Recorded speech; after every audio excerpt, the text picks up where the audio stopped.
Assalaamu calaykum. Ku soo dhawaada channelka Cabdicasiis Boardle. Daawo oo ku cibro qaado qisadan. Waa qiso ku dhacday wiil Muslim ah oo ka lunsanaa jidka Rabbigii, kadibna Alle subxaanahu wa tacaala ku soo hanuuniyey riyo cajiib ah. Waxa uu la noolaa qaar ka mid ah qaraabadiisa. Waxa uu ahaa mid ka sii jeeday waxyaabaha uu Allah amray, kuna sii jeeday waxyaabaha uu Allah naga reebay. Habeenada ka mid ah ayaa Allah subxaanahu wa tacaala khayr la doonay. Waxa uu hurdadiisa ku arkay isagoo oo mugdi ku dhex sugan, haddana waxa u soo laabtay hanuun. Waxa uu yidhi sidan: habeenada ka mid ah ayaa waxaan tegay furaashkayga sidii ii caadada ahayd si aan u seexdo. Markii aan tegay meeshii aan seexan lahaa ayaa waxa aan dareemay wax bini'aadam u raad eg oo haddana igu soo dhowaanaya. Waxaan Allah ka magan galay shaydaan dhagartiisa, waanan iska seexday. Waxaan hurdadii ku arkay shay ii dhow oo haddana aad u yar, misena samada ka soo dhacaya, dhulkana ku soo socda. Waa aan yaabay.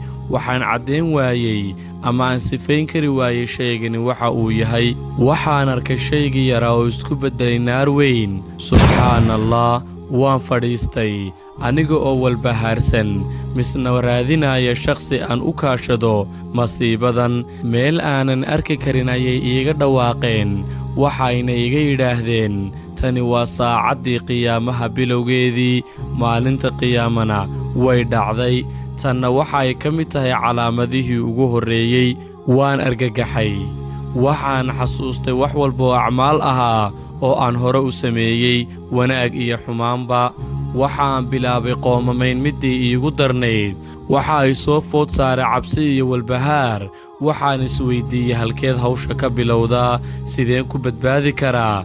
Waxaan maqlay mid ii dhawaaqayo oo leh, maanta ma aha maalintii ay qoomameen wax taraysay, waana lagaa abaalmarin doonaa waxa aad qabatay.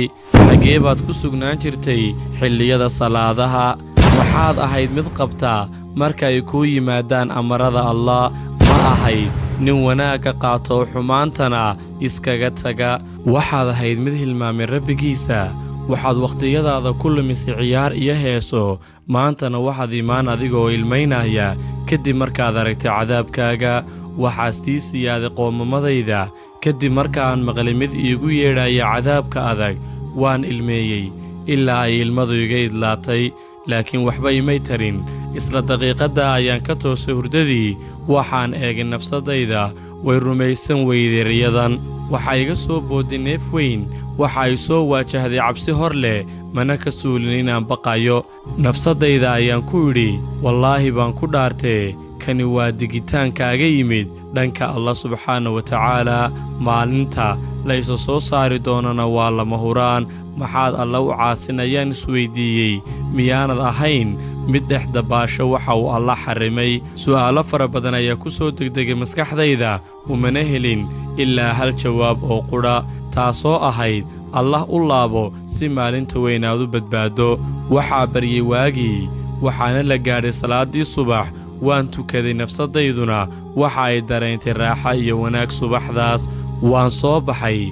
Waxaan koray gaadhigayga. Waxaan eegay gudihiisa. Waxaaba ka buuxa canjalada heesa ah. Waan ka saaray dhammaantood, waxaana ku tuuray meelaha qashinka lagu tuuro. Waxaan raadiyey canjalada islaami ah oo waxtar ii leh. Xaaladda ayaan ku sugnaa. Maalin kastana waxaan ahaa mid ku sii dhowaanaya waddada hanuunka. Wiilkani waxa uu noqday mid ka baxay dhammaan xumaantii ku jiray, waddada wanaagsanna Ilaahay subxaanahu wa tacaala uu tusay. Intaa ayaannu ku soo koobaynaa qisada.